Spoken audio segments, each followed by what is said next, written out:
like seeing that hill there. I could see it where it come up. What? And did it move? Did it follow? It moved real slow.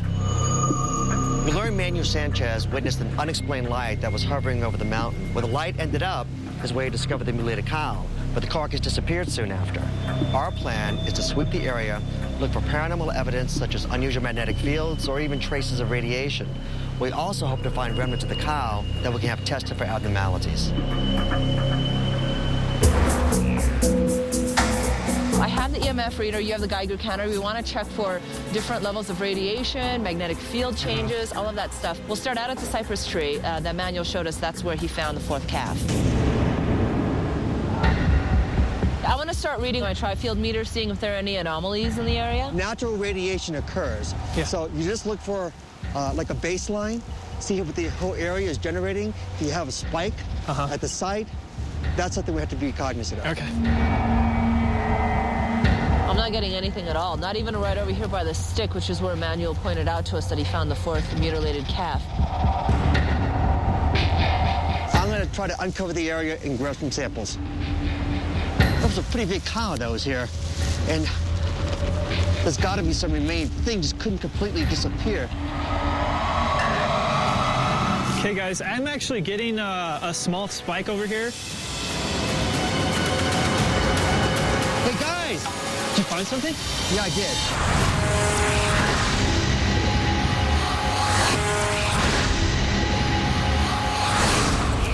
I'm going to try to uncover the area and grab some samples. Hey, guys! Jalan, Larry. Did you find something? Yeah, I did.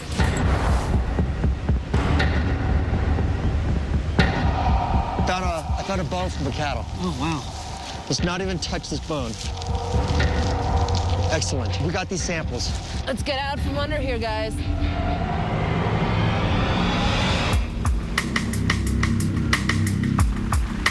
Skeptics believe cattle mutilations are a result of either a man-made hoax or a natural predator attack.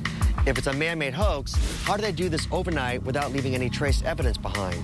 To help uncover this mystery, we enlisted the help of a local veterinarian, Dr. Amy Mason. She's going to be performing an actual mutilation on a real dead cow. We need to have all these cameras set up so we can document everything to do with this recreation. We're going to set up 2 of our cameras so we can document this experiment from beginning to end. It's good to be able to try to recreate this as close as possible to the mutilation on Manuel's property.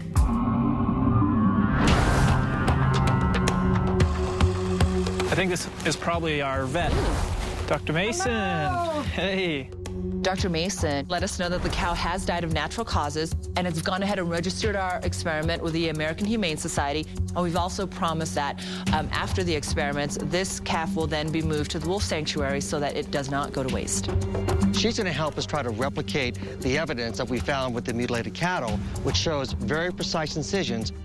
Now, on the edges on some of these incisions, it appear to be burn marks. We're hopeful that by using an electrocauterizer, we can mimic some of these same results.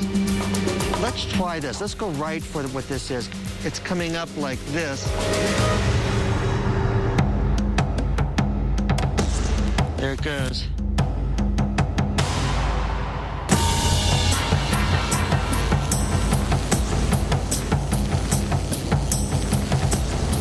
You can see, though, how long it would take. Yeah. Almost an inch thick, right? Yep. So this isn't something that someone can easily and quickly do. No. And, you know, from looking at how it does burn the edges a bit of the flesh, Yes. I mean, it's cauterizing it. So Yes. if there was a blood flow, it could seal those vessels so you Yes. wouldn't have a bunch of bleeding. Yeah, I am noticing that there is no blood. There's no blood. Dr. Mason first used the cauterizer. It started to look very similar, very clean, precise cuts. The only drawback from that is, 1, you need an electric source, and 2, it just took forever. I'm not saying whoever did those weren't out there all night, but it is just very unlikely.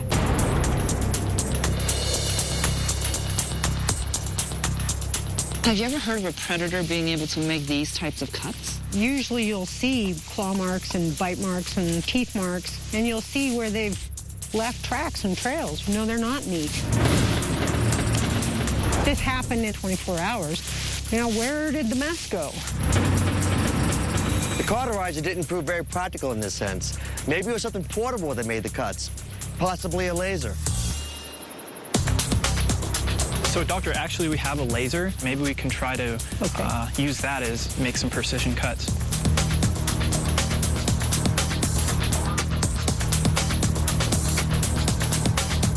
How's it going, Doctor?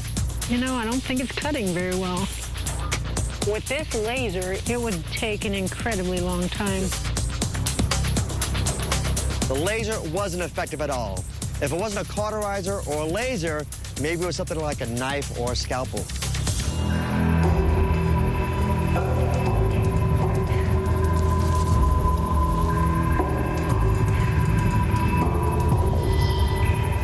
You notice how the cuts end up being a series of smaller cuts. We can see that all the instruments that we've been using, none of them really exactly match the photos that we've been looking at. The blades cut through easier. The cauterizer leaves the slight carbonization at the tissue's edge, and the laser isn't satisfactory at all.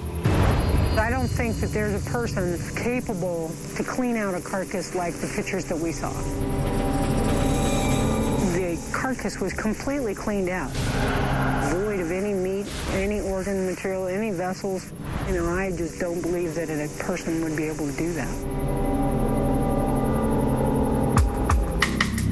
If people aren't doing this, maybe it is a result of animal attacks. To test this theory, we're going to leave the carcass out overnight to see if it attracts either predators or scavengers. The fact that San Luis has had 5 accounts of UFO sightings reported since 1996, and Manuel Sanchez, the rancher, has actually said that he saw lights in the sky before he found his last mutilated cattle, makes me think that there might be a correlation between what's been seen in the sky and what they're finding mutilated on the ground.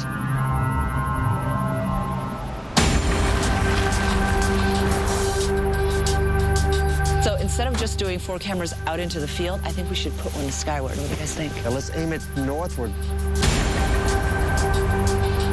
All right, so base camp will stay here, and then you guys will go out in the field. It's a good idea. Let's just stay in radio contact with each other.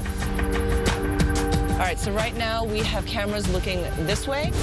1 is here. 2 is going to be diagonally through this tree towards the river. 3 is going to be bordered by the river on this end. And of course, 4 we have in front of the car looking up. So we have eyes everywhere. Everything's being recorded. And I'm going to turn these on, and we're going to go green.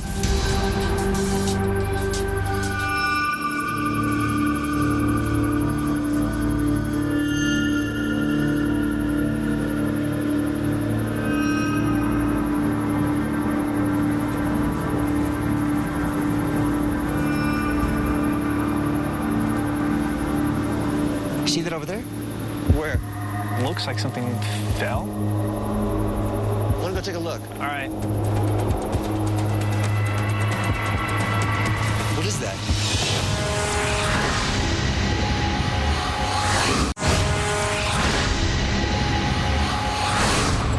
We have eyes everywhere. Everything's being recorded. What is that? Let me go take a look. All right. What is it? I can't tell. That's just a log.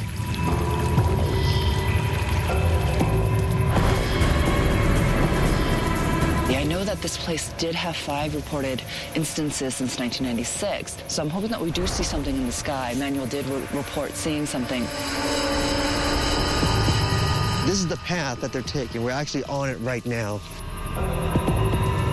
The closer we get to them, they scatter. If there is somebody doing these mutilations, it would be extremely hard for them to actually get to these cattle because they are so scared of us humans.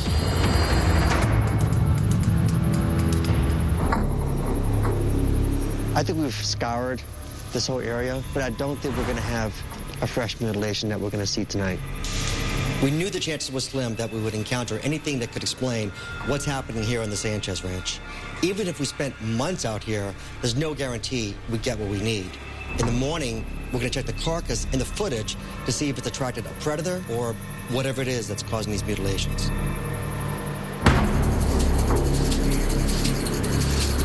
Yesterday, we tried to recreate the cat mutilation as something being man-made, but we weren't very successful. And our nighttime investigation didn't reveal anything paranormal. But our overnight camera did catch a bird feeding off the carcass. Perhaps these mutilations aren't caused by anything paranormal or man-made, but are a result of a more natural occurrence.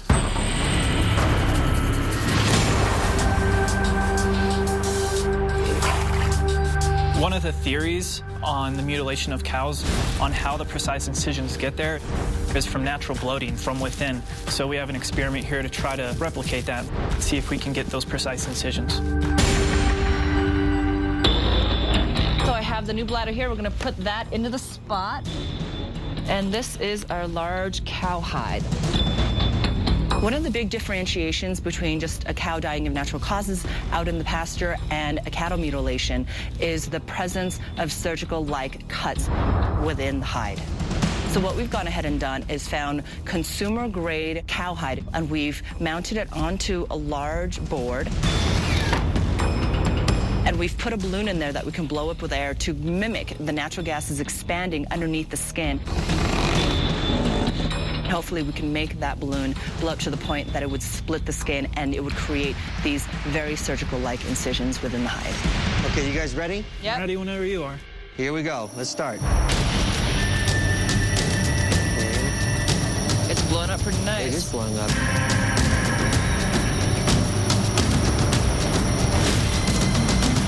I see a tear for me.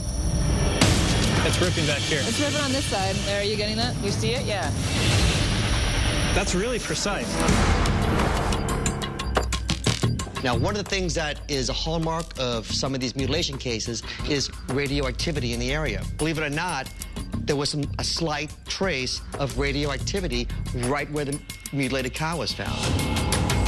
We decided we would do our darnest to fan out and look for any trace evidence, but it was right under the tree where we found a single bone. We had it analyzed by Dr. Thomas Wade, who's the director of zooarchaeological studies at UCLA, and it came back completely normal. Although it was a cow bone, we thought maybe it was from the fourth mutilation. There was nothing unusual about it. We were actually lucky enough to find a cow that had died of natural causes, and we contacted a local veterinary surgeon, Dr. Mason. She came out to help us try to replicate these mutilations. She used a cauterizer, a sharp knife, and a high-powered laser, but it made too big of a mess, and it was just way too slow. So we came to the determination, if a trained professional couldn't do this, nobody else could either. So now that we have this carcass, we thought, why not put a camera on it and watch it overnight? The footage that we got of the cow that we left out showed that there were a lot of birds preying on this carcass. So we thought, okay, that pointed us towards natural theories, natural occurrence theories. So we had to start looking at that. So we thought, why not do a bloat test? A lot of theories out there say that these animals that die, their natural gases within their bodies actually cause their skin to expand and bloat and then rip and look like surgical incisions. So for us to mimic that, we went ahead and got a chamois, and we started expanding that to see if we can get the same results. And you've got to take a look at this. It's ripping. Yep.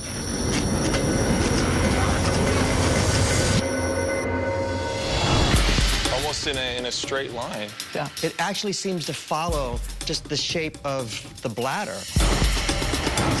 And, you know, when we actually did the mutilation with Dr. Amy Mason, we noticed that the organs underneath the skin also have that curvature. When the organs inflate, it makes a curved hair.